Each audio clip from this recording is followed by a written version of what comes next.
Are both people going? Yes. They are. Yeah. Are my eyes getting worse? Okay. 3, Was it 2. this one? Yeah. Yeah, Hello? we're moving. 3, 2, 1. Welcome back to the motherfucking podcast. All right. So the story I wanted to tell you, Carl. Just to catch everybody up, we were talking about. You guys know I work in a restaurant. If you didn't know that, I work in a restaurant serving tables. And it's got a bunch of locations, and one of the head chefs, his name is Chef Lior. And so anyway, this dude comes in the restaurant, and he was a true crazy person. And Benji was serving him, and he was talking to him. And I look over and I'm like, what the hell is going on? Because like I see Benji like shoot me a couple looks like, yo, like this guy's fucking crazy. And I guess when Benji was talking to me like, hey, how are you guys? Can I get you some water? He just starts like, this guy starts rattling off who he is and what he's done and starts like saying all this like stuff about like working for NASA and stuff like that. Then pulls out his fucking resume. He goes like, you don't believe me. You don't believe me, do you? You know, and then he goes into his backpack and gives him a resume. Like he couldn't just type, I worked at NASA on a resume. How old was this guy? Late 30s. Okay. Yeah. And any physical indications of his insanity? Like, no, he looked totally normal. Cool. He looked totally normal. But the reason I brought it up was because so he's giving them resume. He's like, yeah, like you see right here, like I worked for NASA.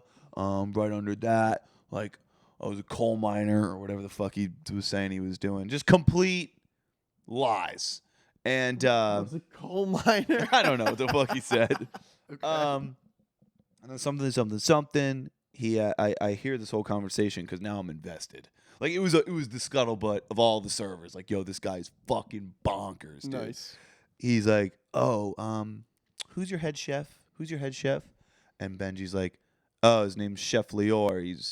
He's from Israel. And he goes, dude, I met him. And he's like, oh, really? He's like, yeah, dude, I'm Chef Lior. He's from Israel. Dude, I met him in Israel. I met him there. Yeah, he told me that he owned a bakery in Los Angeles. So this guy is fully insane. Like, truly, he's a crazy fully person. insane. Yeah. Yes. Yeah. I can't.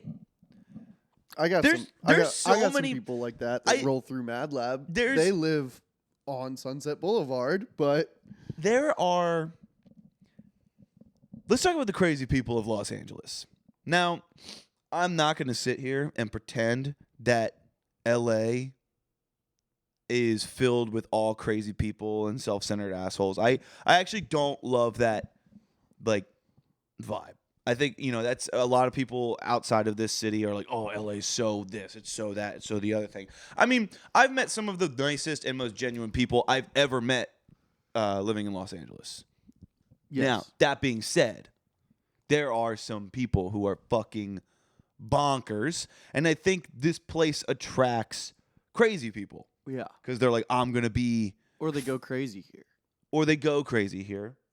I think it attracts some people who have a lot of potential energy in the crazy direction. It's a manic city. They're like, I'm going to be here, and I'm going to get famous. And like, you're like, what do you do? And they're like, I fucking do everything, bro. Dude, whatever you need.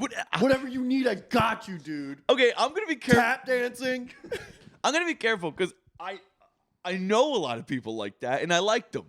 But I hate that answer. What do you do? I do everything. The answer should be like one or two things. Like, what do you do, Karl? Oh, I'm a musician. I'm a producer, and I'm an artist. Or, oh, I'm an actor, but I also do like cinematography. Oh, I'm a dancer, but I also do acting. Right? Something like that. When people are like, dude, I do everything. Music, acting, fucking tap dancing, stand-up comedy, painting. I do it fucking all. Yeah. I met this fucking guy. I mean, you can do it all, though. I don't want to sound like a total dick. No, you can't. Well, you could do it all for fun. Yes. No shame there. You can try as many things as you want, but don't. It's so hard to make it as one thing in like one of these industries. It's so hard to make it as a musician or a dancer or an actor. I don't know. Again, I know people that are like this. I don't want to offend them, but it comes off as kind of arrogant. It's like, oh, I'm so fucking talented. I can do anything. And these people who like, you know how hard people work to become actors? It's insane. They work so fucking hard. Or how hard they work to become musicians or dancers or cinematographers or directors. They work so hard at one thing every day. And you're just like, yeah, I just like do it all like whenever I need. And then like the expectation that might work out for you is crazy. Yeah. Which brings us back to our point. crazy people love LA. Anyway, yes, they do. The crazy person that you're going to dox. Yeah, I'm not going to say his name, although his name is fucking hysterical. You want me to just tell his... Okay. Well, you already said what street he lives on. It's a big street. No, it's a different person. Oh. Okay, I'm not going to say his name. What? Can you whisper it to me? Yeah.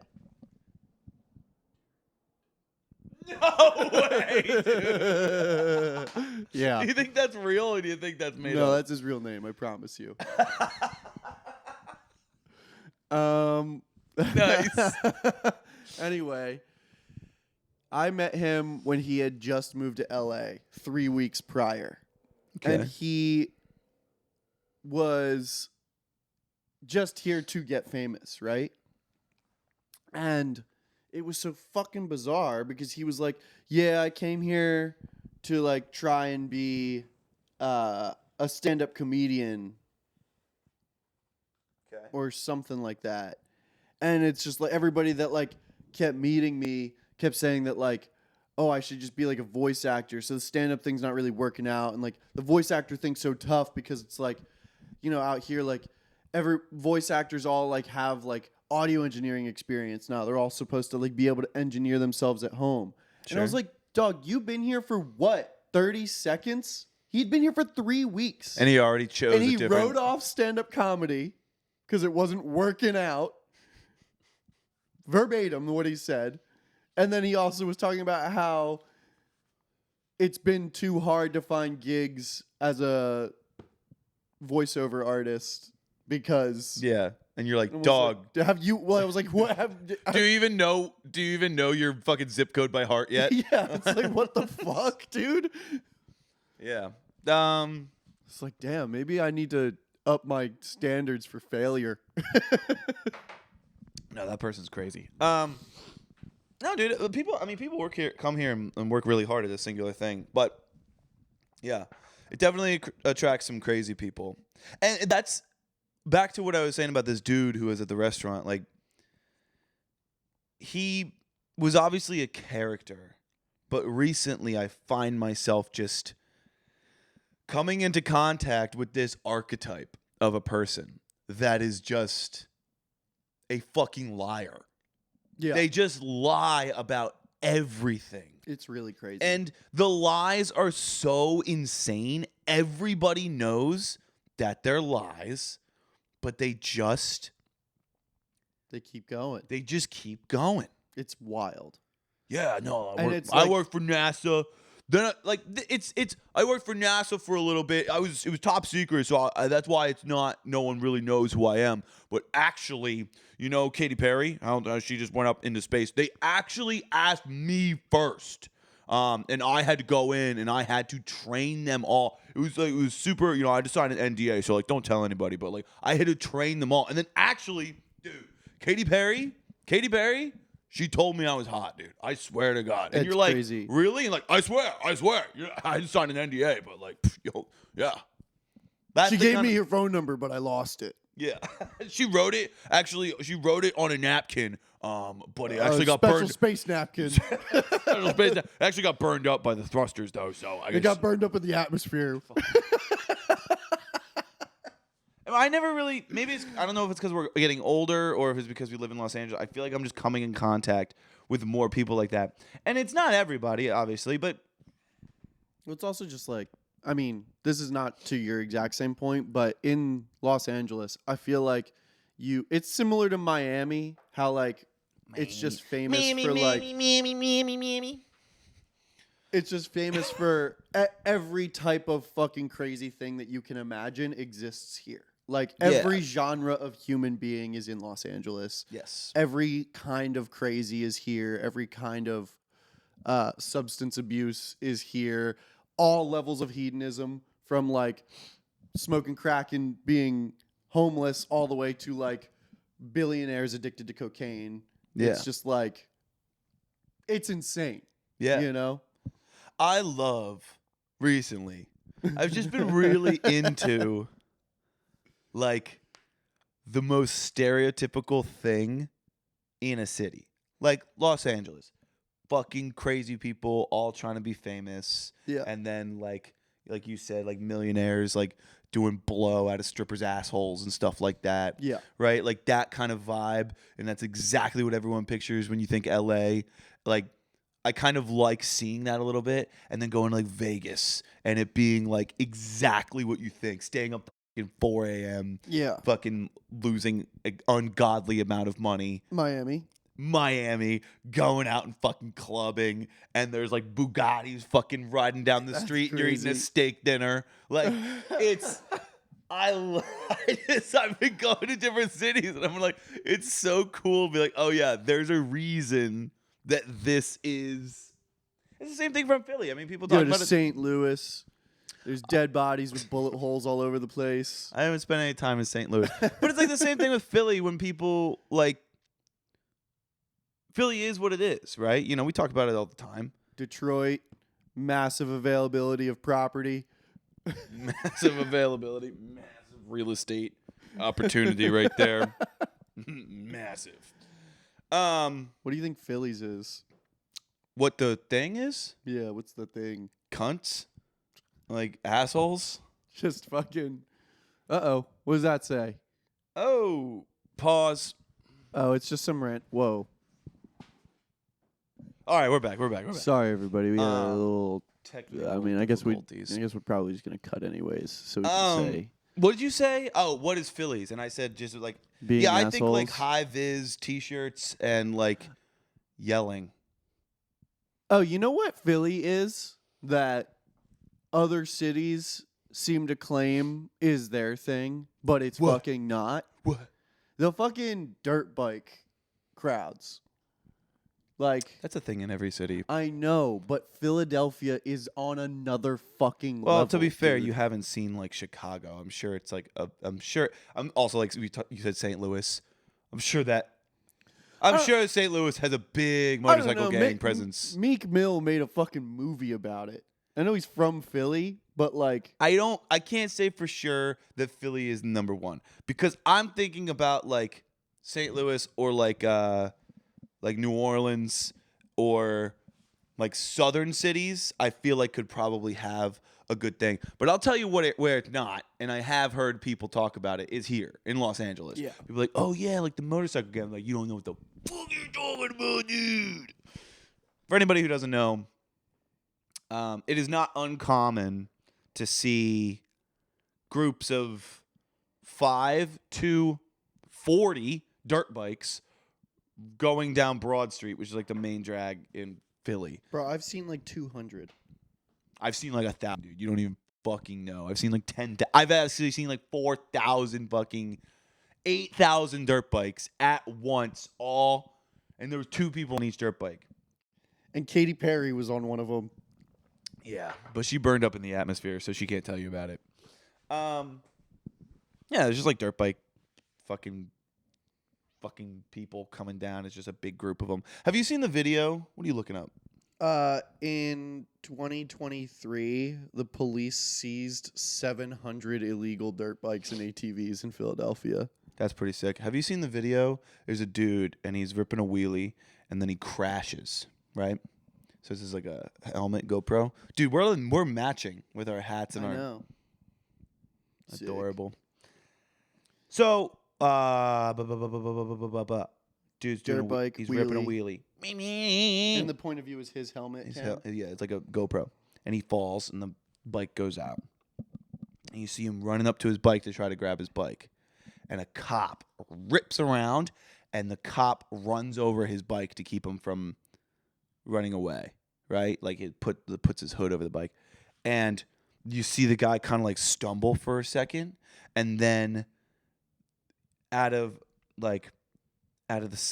out of frame, you see this dude on a fucking, I don't know if I think he's a stranger, comes on a quad and just like comes in. He's like, get on, get on, get on, get on. And then he just like hops on the back of this dude's quad, and they both dip out, and then the cop starts chasing him. It was absolutely insane. That's crazy. Yeah. It was like, this is true friendship right here. I think they didn't know each other, which makes it even crazier. It was just like, oh, I'm going to get my boy right here.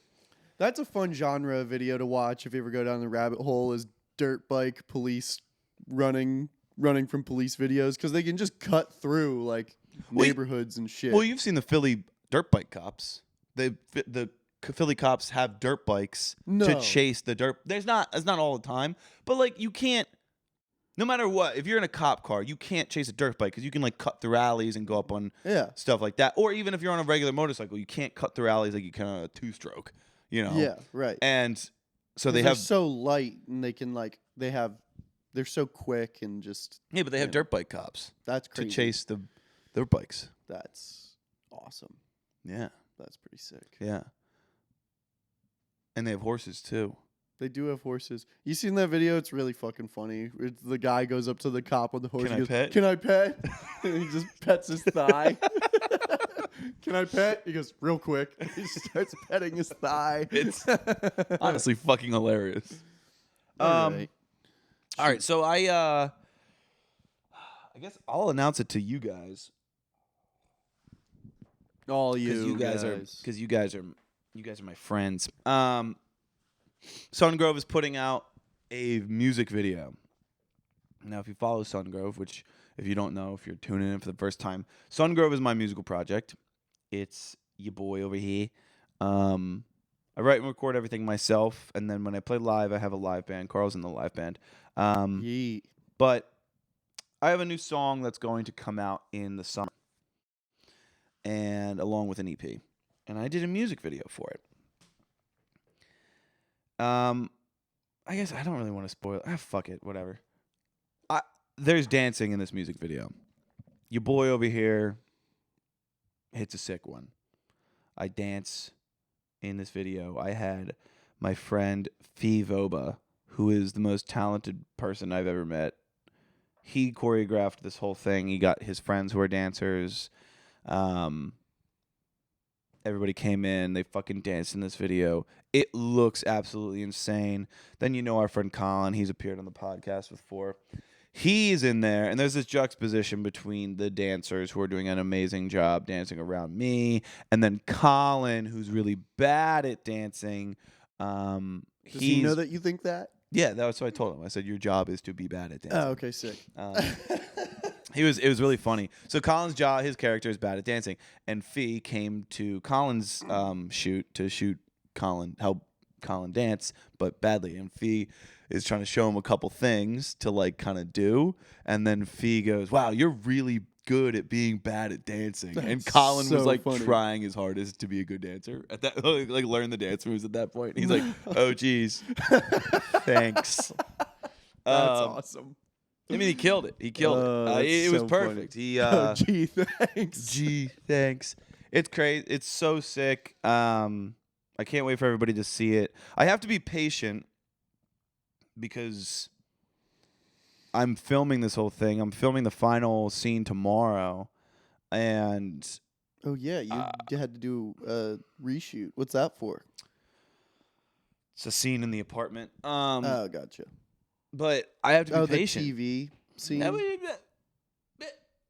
Oh god!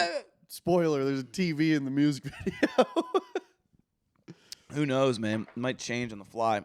The one scene changed on the fly, and the whole story of what happened changed. But I have to be patient because I'm gonna be so excited once we get this thing to like put it out.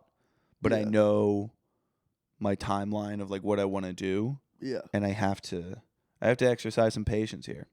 But Yeah, there's a scene where so Colin's dancing, right? And then I eventually in the video, I'm not gonna spoil it. I beat the shit out of Colin. I spoiled it. I beat the shit out of him. There's this amazing outtake. So I like smash a bottle over his head. I had to buy like breakaway bottles and stuff like that. I bought 3 breakaway bottles. 3. They're $20 a piece on fucking Amazon. Okay. So I was like, we can get it in 3 takes. We can get it in 3 takes. We do the first take. Bad. Just doesn't look good. We're like, all right, well, we got 2 more.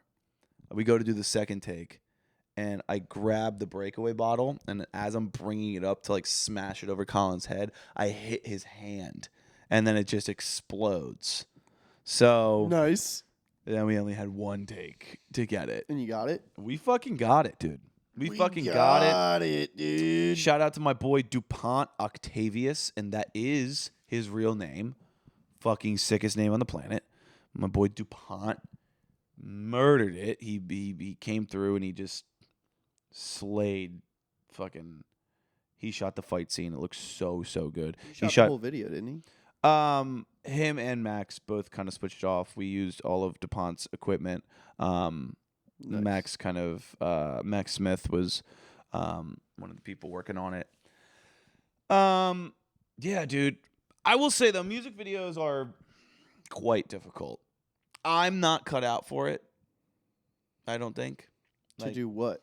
Like as an artist? No. Let me rephrase. Shooting like stuff. I'm not cut out for that. Like DuPont and Max were like, "Oh, dude, you should think about like PAing or something like that." They're like, "Oh, I think you'd be really good at that." And I would never do that because we did an 8-hour shoot, and they're like, "Oh yeah, it's usually more like 12 or like 16." Yeah. I couldn't. I don't think I could do it. It's just too much.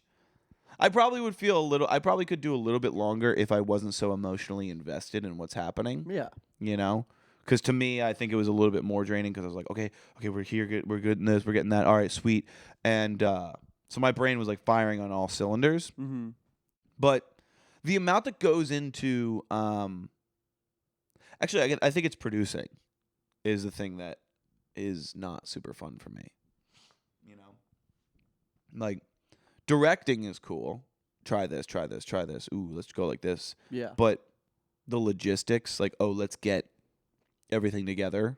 Let's talk to everybody, make a schedule, stuff like that. That's a lot. And that's really hard. But it gets, I mean, you know, I imagine it gets a little bit easier the more that people are also relying on that for work. You know what I mean? So it's like money if fucking everybody makes the wants world go to be round. Involved, yeah, right, exactly. Like if you have a budget and everybody's like, "Hey, when are we getting together?"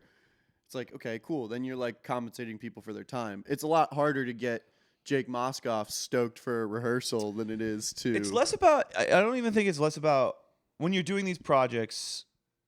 When you're doing like creative projects for free and stuff like that, it's actually less about getting people in the room. I mean, yes, it's hard to get people in the room, but it's also even with a budget, dude. It's just a lot of moving parts. Well, yeah. Mm-hmm.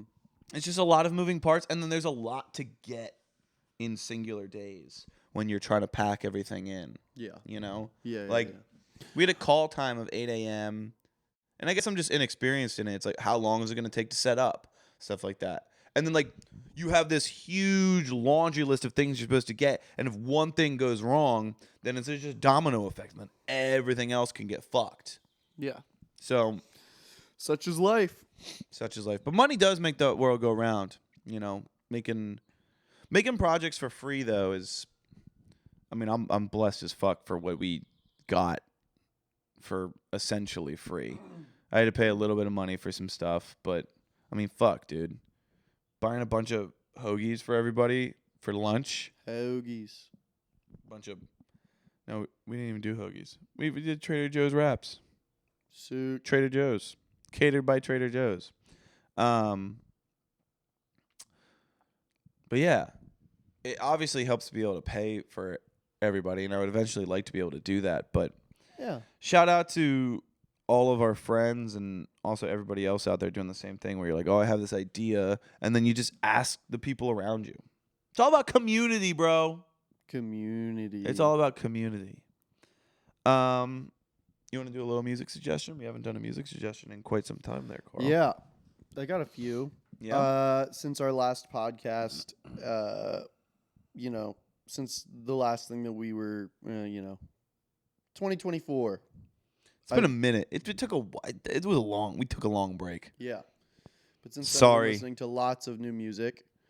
Viagra Boys first and foremost. This is like not a crazy suggestion. They're pretty popular, but this is like for the consistent listeners of the podcast. This is like the new obsession for me, where LCD Sound System and Tame Impala, Mac DeMarco, and Father John Misty and DJO.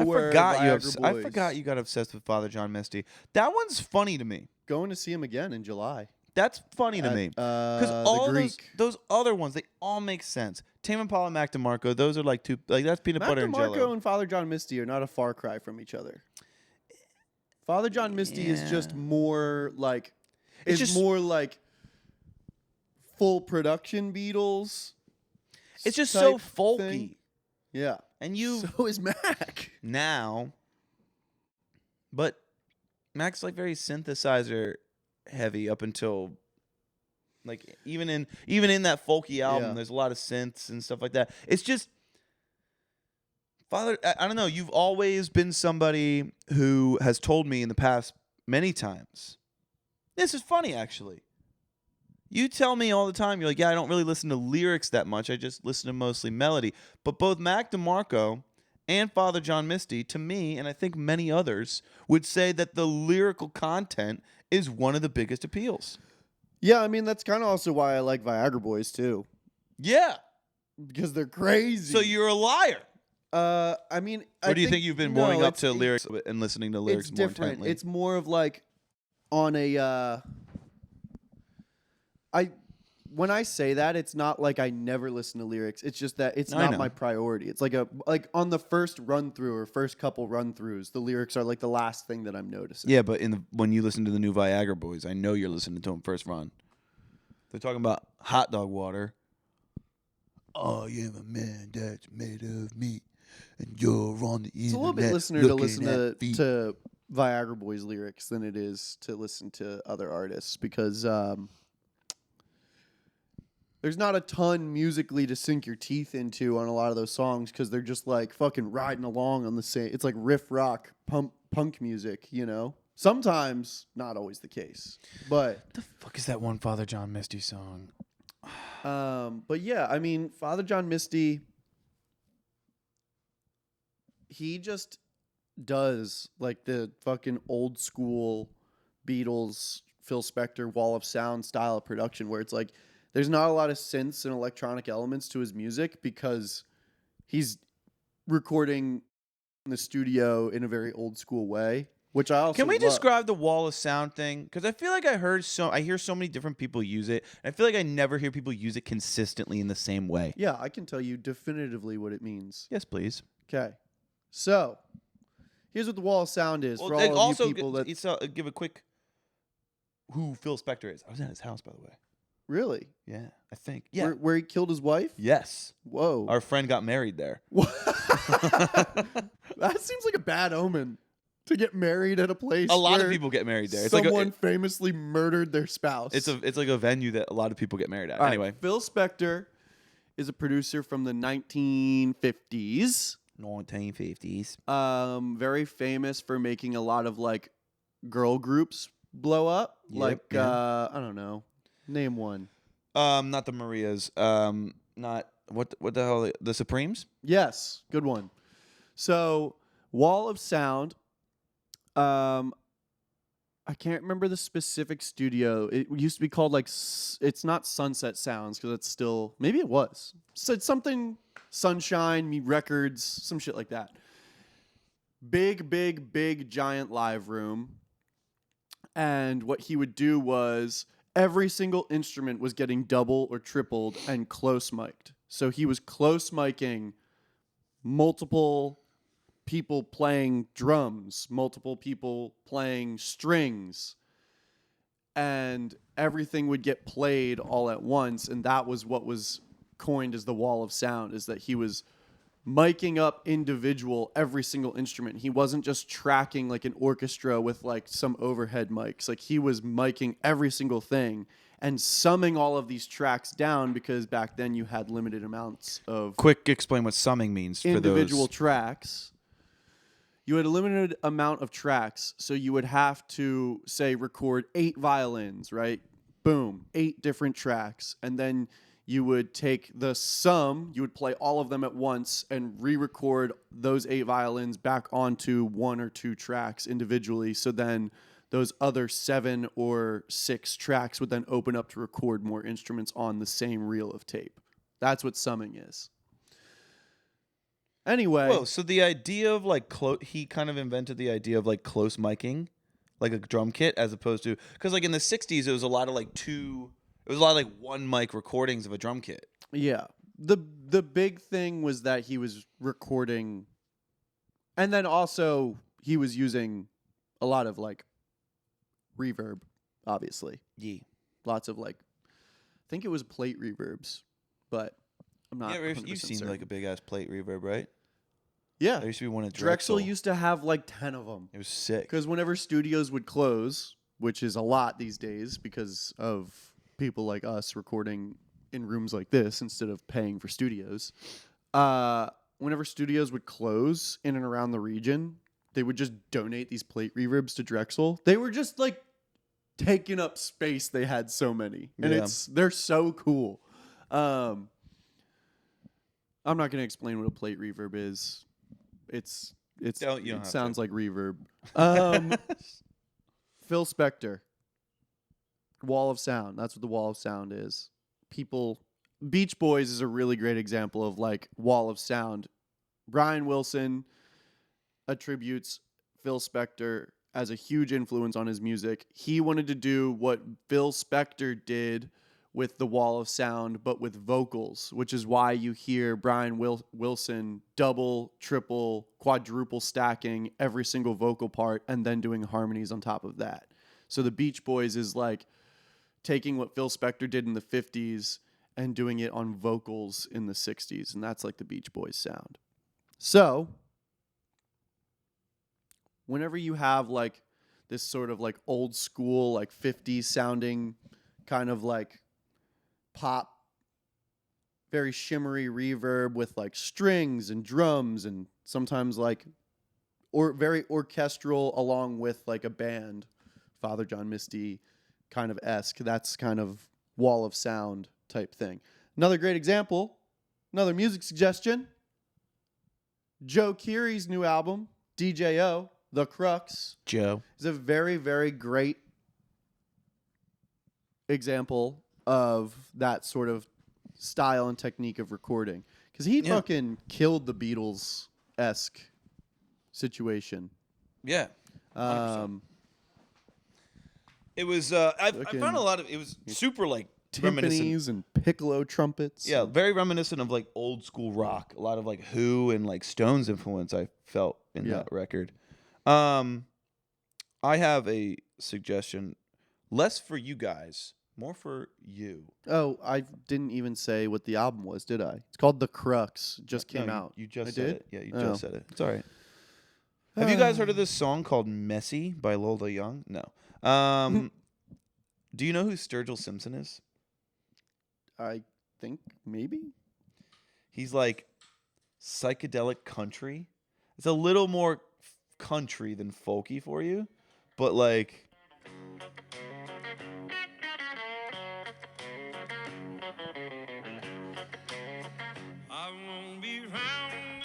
it's I think a lot of people. I've definitely heard him before. I think a lot of people who like the Dead like Sturgill Simpson. Oh, cool. Yeah, there's just that song called Long White Line. Have you ever been a Bon Iver fan? Line. Bonnie Iver. Bon Iver. Bone Iver. I'm a fan of Bon Iver. I'm not gonna lie to you. I've always been like, yeah, I like Bon Iver, and I don't listen. Is one dude? Yeah. I don't listen to him all that much. I listen to him like, oh, this is cool, and I never really go back. Yeah, it's kind of how I am too. But it's really beautiful. It's beautiful. It's beautiful. You know, like the progression that we should have had was like we were really obsessed with James Vincent McMorrow for We a long shoulda time, went right and into we Bon should Iver. have when we got tired of him, we should have gotten obsessed with Bon Iver. Yeah, but instead we listened to Bad, Bad, Not Good. And now Karl listens to Viagra Boys. Snapped Ankles, another great band. Those are cool. Those guys are cool.